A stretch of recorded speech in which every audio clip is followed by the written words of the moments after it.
Hello students, आज हम बात करेंगे क्लास 8 के हिंदी में। हम व्याकरण से टॉपिक ले रहे हैं जिसका नाम है सर्वनाम। सर्वनाम का मतलब क्या होता है? सबका नाम। अब हमने पिछले वीडियोस में जो पढ़ा था वो थी संज्ञा के बारे में। अब संज्ञा से आगे इसका एक मिलता रूप जो हम पढ़ रहे थे वो है सर्वनाम। इसका मतलब होता है सबका नाम। तो आइए पहले सर्वनाम पढ़ते हैं, उससे पहले इसकी परिभाषा।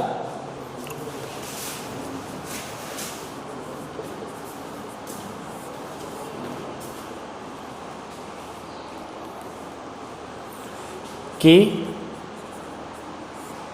संज्ञा के स्थान पर प्रयुक्त किए जाने वाले शब्दों को सर्वनाम कहते हैं। ठीक है, क्या है कि संज्ञा के स्थान पर जो प्रयुक्त किए जाने वाले जो शब्द होते हैं उन्हें क्या कहा जाता है? सर्वनाम कहा जाता है। जैसे हमने संज्ञा के बारे में पढ़ा था, संज्ञा का मतलब क्या होता है? संज्ञा का मतलब होता था कि कोई नाम, यानी किसी के नाम विशेष कोई सा भी नाम होता था वह क्या कहलाता था? संज्ञा कहलाता था। तो अभी हम जो पढ़ रहे हैं कि इस पर क्या लिखा हुआ है? संज्ञा के आगे जो प्रयुक्त किए जाते हैं उन शब्दों को क्या किया जाता है? सर्वनाम कहा जाता है। आइए देखें इनमें कौन कौन से उदाहरण होते हैं, कौन कौन शब्द होते हैं।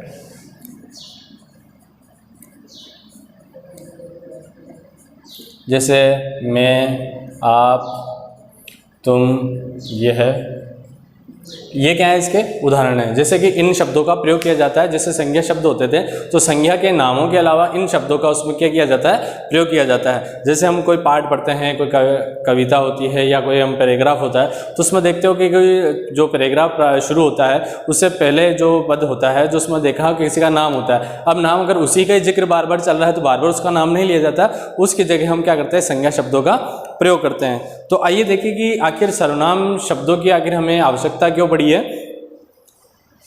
और इससे पहले देखें कि हिंदी में जो है मूल स्वर जो सर्वनाम होते हैं वो कितने होते हैं।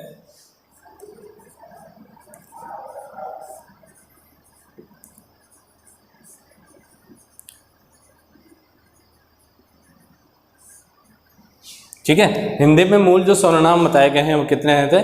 तो इनकी संख्या है 11।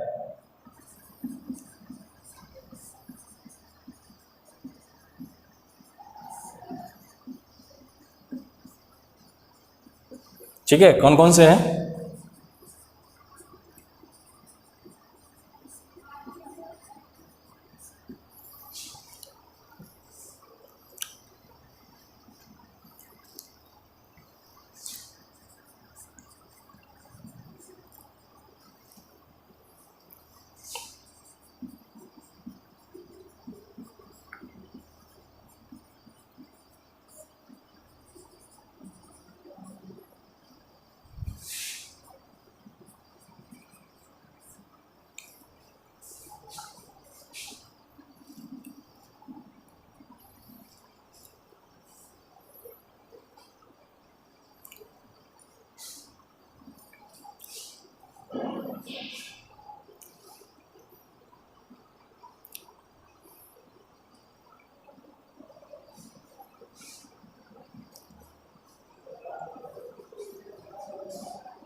ठीक है बच्चों, तो आगे हम देख रहे हैं इसमें कि 11 ऐसे सर्वनाम शब्द होते हैं कि जिसमें मैं, आप, तुम, यह, वह, जो, सो, कोई, कौन, कुछ, कोई और क्या, ये मिलकर कितने सर्वनाम होते हैं? 11 सर्वनाम होते हैं जो हमारे हिंदी में मूल इनको सर्वनाम में लिया जाता है। इन अलग अलग इनके भेदों में इनका उपयोग किया जाता है। तो आइए पहले इनके जो हम टॉपिक ले रहे थे कि सर्वनाम की आवश्यकता हमें क्यों पड़ती है, तो पहले देखिए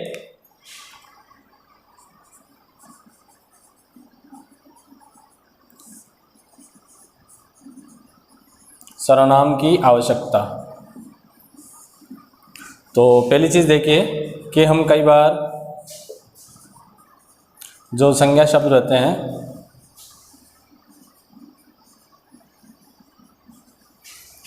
उनका हम बार बार प्रयोग करते हैं, उससे क्या होता है, जो काव्य सौंदर्य होता है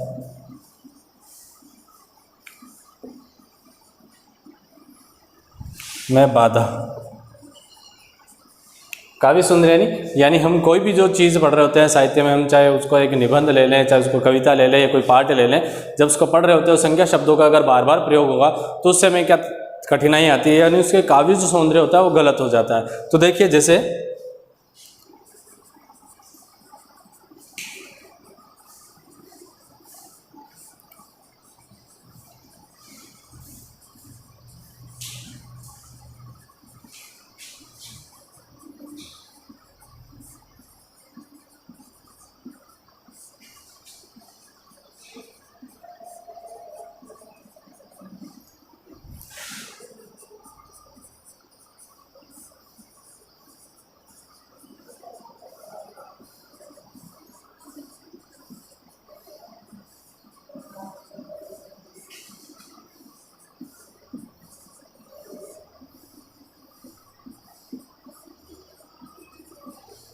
तो जैसे उदाहरण ले रहे हैं, हमने एक पैराग्राफ की कुछ लाइनें लेने की कोशिश की है जिसमें आप देख रहे हैं कि मोहन एक लड़का है, मोहन जयपुर रहता है, मोहन के 2 भाई हैं, मोहन पढ़ाई करता है। अब इसमें एक जगह आप देख रहे हैं कि जब कोई पैराग्राफ शुरू होता है तो उसका नाम का जिक्र जरूर होता है, तो यहाँ तक संज्ञा शब्द का प्रयोग लिया है, काफ़ी उचित बैठता है। एक जो हम वाक्य में लाइन की बात कर रहे हैं ये पूरा सटीक है, लेकिन इसके आगे देखिए जैसे अगला जो वाक्य शुरू होता है तो उसमें देखिए वापस से वही चीज़ रिपीट की जाती है कि मोहन जयपुर रहता है, मोहन के 2 भाई हैं, मोहन पढ़ाई करता है। तो यहाँ पर जो मोहन शब्द का जो बार बार जिक्र किया जा रहा है उससे क्या हो रहा है, जो वाक्य का काव्य सौंदर्य है वो क्या हो रहा है, एकदम से अनर्थ हो रहा है, यानी उसका प्रयोग करने से वाक्य में बाधा सी उत्पन्न हो रही है। तो इसकी जगह अगर हम सर्वनाम शब्दों का प्रयोग करें तो किस तरह से बैठता है कि एक जगह तो उसका मोहन का जिक्र आएगा जो कि एक संज्ञा नाम के लिए, ठीक है, मोहन एक लड़का है। अब आगे देखिए आगे की जो लाइन है वो भी मोहन से संबंधित है, तो इसमें जो सर्वनाम शब्द होगा वो क्या करेगा कि मोहन शब्द की जगह वो सर्वनाम शब्द रखेगा ताकि हमें एक जो शब्द दिया गया है उससे हमारे को बोझल ना लगे, काव्य सौंदर्य गलत ना हो। जैसे मोहन एक लड़का है, ठीक है, इसकी जगह क्या प्रयोग होगा, वह जयपुर में रहता है। इस वाले मोहन की जगह क्या आएगा, उसके 2 भाई हैं। तीसरा वे क्या करता है, वह पढ़ाई करता है। तो ये देखिए सर्वनाम शब्दों से क्या हुई, जो संज्ञा शब्द का जिसका जिक्र बार बार किया जा रहा था, ऐसे बाधाओं से क्या मिलती है, मुक्ति मिलती है, यानी इससे काव्य सौंदर्य पढ़ने में आनंद आता है कि मोहन एक लड़का है, वह जयपुर में रहता है, उसके 2 भाई है, वह क्या करता है, वह पढ़ाई करता है। दूसरा देखें हम,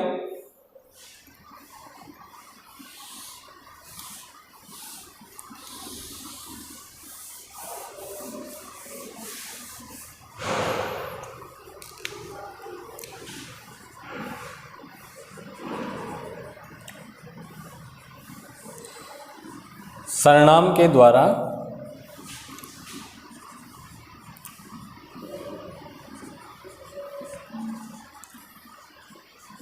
आदर और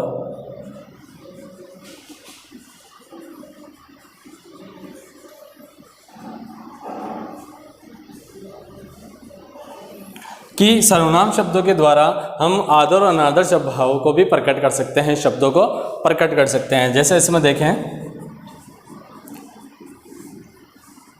जैसे आपसे किसी से संबोधित करते हैं तो वह क्या होता है, आदर सूचक शब्द होता है। और दूसरा किसी के लिए क्या है, तू, तो ये क्या होगा, अनादर सूचक, ठीक है। तो सर्वनाम के द्वारा हम इन चीज़ों में भी क्या कर सकते हैं, अंतर कर सकते हैं। और यहाँ देखेंगे हम कि हमें कौन से जो शब्द हैं वो काफ़ी अच्छे लग रहे हैं, जिससे हमारा बोलचाल का तरीका अच्छा बन सके, हम अच्छे से अगले से बात कर सके, तो हम ऐसे क्या करते हैं, आदर्श सूचक शब्दों का प्रयोग करते हैं। तो जैसे देखा आप शब्द होता है कि जिसके हम बड़ों के लिए अधिकतर यूज़ करते हैं। जैसे ईश्वर को हम संबोधित करते हैं उसे आपसे कहते हैं, यानी हमारी हम उम्र या हमारे से जो बड़े होते हैं उसके लिए आपका आप शब्द का प्रयोग करते हैं। छोटों के लिए हम तू से बात करते हैं, लेकिन हम देखते हैं कि तू वर्ड जो होता है, शब्द जो होता है, वो काफ़ी अनादर का भाव रखता है। तो हम जगह अगर इनका प्रयोग करें, आप शब्द से प्रयोग करें, तो छोटे बड़े सभी के लिए करें, तो देखिए इससे जो होगा, एक हमारा जो बातचीत करने का तरीका होगा उसमें भी काफ़ी सुधार होगा, और किसी के संबोधन करेंगे तो हमारा भी जो प्रभाव है काफ़ी अच्छा पड़ता है। तो ये रहे थे सर्वनाम शब्दों की आवश्यकता। आगे बात करते हैं इसके भेदों के बारे में।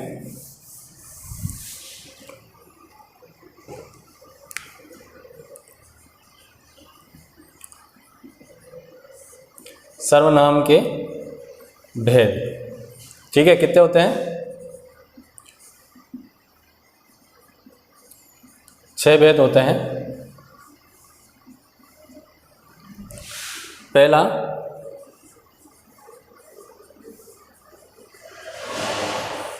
पुरुषवाचक सर्वनाम।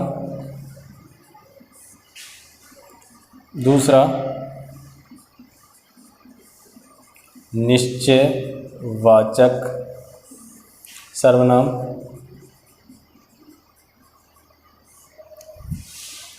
तीसरा,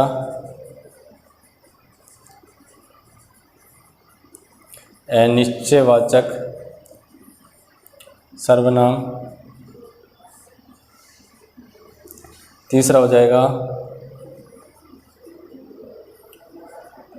संबंधवाचक सर्वनाम।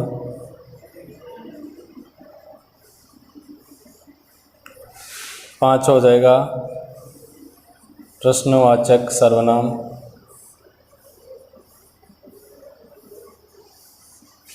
और छठा होगा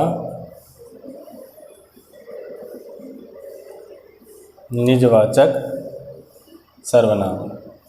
यानी सर्वनाम हम देख रहे हैं हम किस तरह के सर्वनाम शब्दों का प्रयोग कर सकते हैं अलग अलग भेदों में। तो अभी तक हमने जहाँ बात करी थी कि हमारे हिंदी में कितने सर्वनाम होते हैं, 11 सर्वनाम शब्द जो माने गए हैं, उनके आधार पर सर्वनाम को भेद देंगे। पुरुषवाचक जिसमें 3 भेद माने जाते हैं, जिसमें, और आगे देखिए निश्चयवाचक जिसमें किसी वस्तु व्यक्ति का निश्चय किया जाता है कि वह वास्तव में आप उससे परिचित होते हैं। निश्चय में होता है कि जिसमें आप उस व्यक्ति विशेष से या वस्तु से परिचित नहीं होते हैं, तब वहाँ पे अनिश्चितता शब्द जो बोध कराने वाले शब्द होते हैं उनका प्रयोग किया जाता है। इसके बाद देखिए संबंधवाचक सर्वनाम जो होते हैं, जिसमें हमारा किसी वस्तु व्यक्ति विशेष से क्या बताया जाता है, संबंध बताया जाता है, तो हम ऐसे शब्दों का प्रयोग करते हैं। इसके बाद प्रश्नवाचक सर्वनाम होते हैं, जिसमें हम प्रश्न करके आगे से किसी व्यक्ति वस्तु के बारे में हम पूछते हैं, उसे प्रश्न करते हैं। इसके बाद है निजवाचक, जिसमें मैं से द्वारा यानी अपने लिए अपने स्तर पर जो काम किया जाता है उसके बारे में बताया जाता है।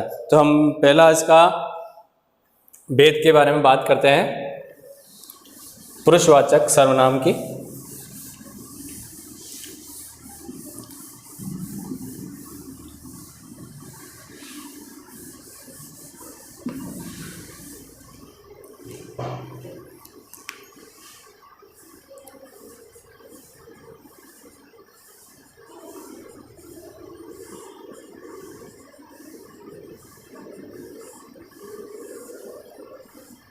ठीक है, इसमें देखिए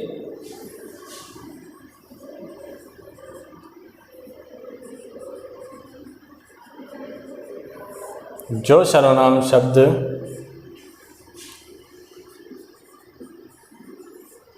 किसी वक्ता,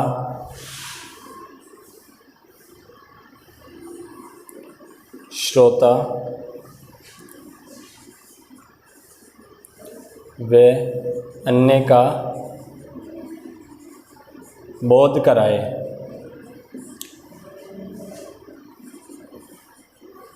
उसे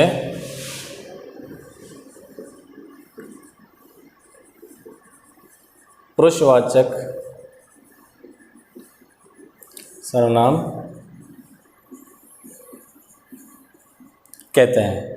क्या होता है कि ऐसे सर्वनाम शब्द जो क्या कराते हैं, किसी वक्ता का मतलब होता है बोलने वाला, श्रोता का मतलब होता है सुनने वाला, और अन्य होता है जो थर्ड पर्सन के लिए कहा जाता है, जैसे हमारी इंग्लिश में बात होती है थर्ड पर्सन, तीसरा कोई अन्य भी हो सकता है, शायद वो वहाँ मौजूद नहीं होता है, उसका बोध कराए, तो उसे क्या कहा जाता है, पुरुषवाचक सर्वनाम कहा जाता है। जैसे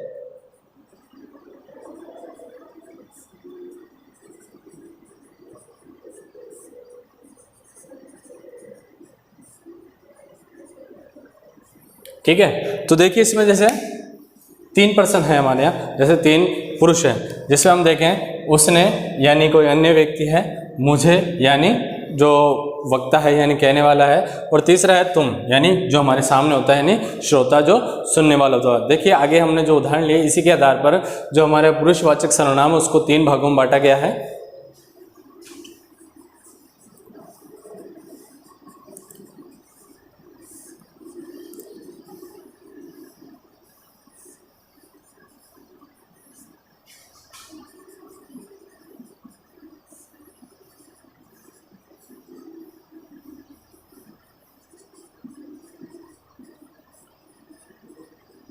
ठीक है, पहले हम बात करें उत्तम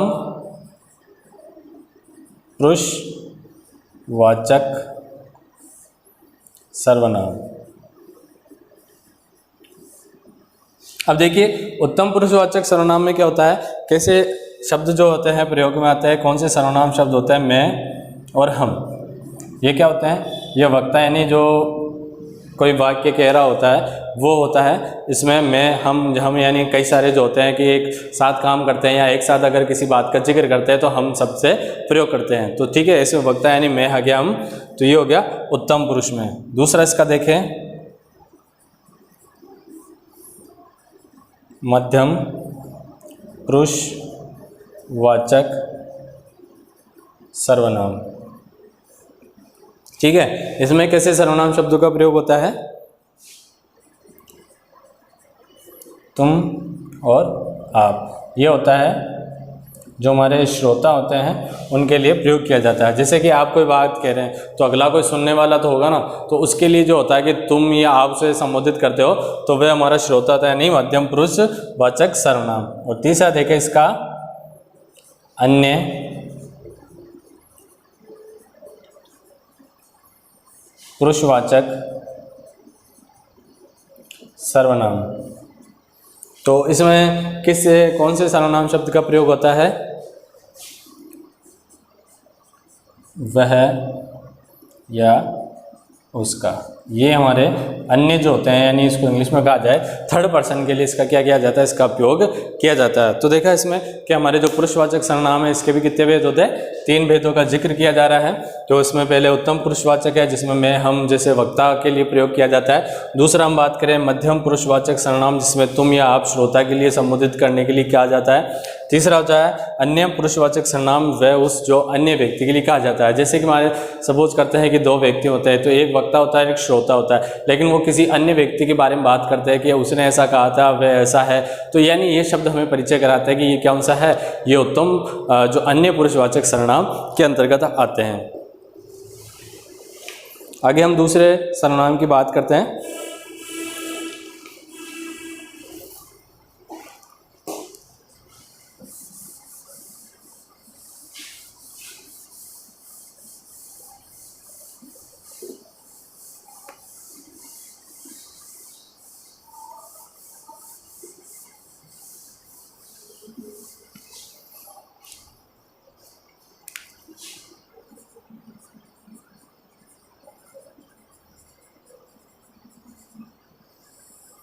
निश्चयवाचक सर्वनाम।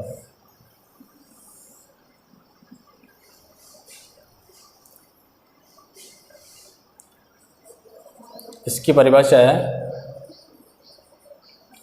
वह सर्वनाम शब्द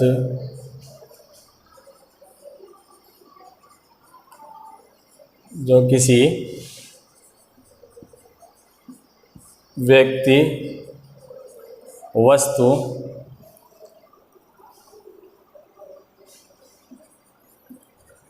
या घटना का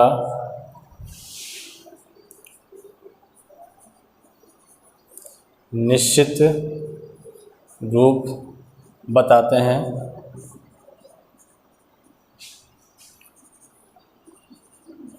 उन्हें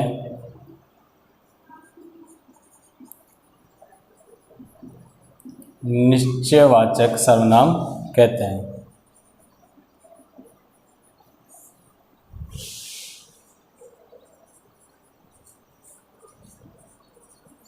ठीक है, कि वे सर्वनाम शब्द जो किसी व्यक्ति, किसी वस्तु या घटना का एक निश्चित रूप बताते हैं जिससे आप परिचित हो, जिससे आप अगले चीज़, वस्तु, व्यक्ति के बारे में आप निश्चित रूप से जानते हैं, यानी आप निश्चय हो कि हम उस व्यक्ति या वस्तु के या उस अमुक घटना के बारे में जानते हैं। जब वहाँ पर ऐसी जगह जब हम निश्चित शब्दों का प्रयोग करते हैं तो उन्हें कहा जाता है निश्चयवाचक सर्वनाम।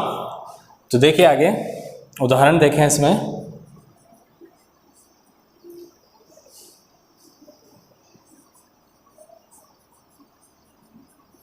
वह मेरा घर है, यह मेरी पुस्तक है। तो देखिए इसमें जो यह वह जो चीज़ बताई जा रही है कि जिससे आप निश्चित हैं, ठीक है, कि जैसे आप अपने घर के बारे में निश्चित होते हैं कि ये मेरा घर है, तो यानी निश्चय है, इसमें कोई दो राय नहीं है कि आप किसी अमुक चीज़ के बारे में आप जानते नहीं हैं। तो यहाँ पर जो यह वह है जो आपकी से आपका जो बिल्कुल निश्चित कराता है, जो आपका वाक्य होगा वह क्या, कौन सा सर्वनाम कहलाएगा, वह निश्चयवाचक सर्वनाम कहलाएगा। अगले वीडियो में हम इसके आगे के भेदों के बारे में पढ़ेंगे। आज के लिए केवल इतना ही पढ़ेंगे। आपको इतना अभी तक आसानी से समझ में आया होगा। धन्यवाद।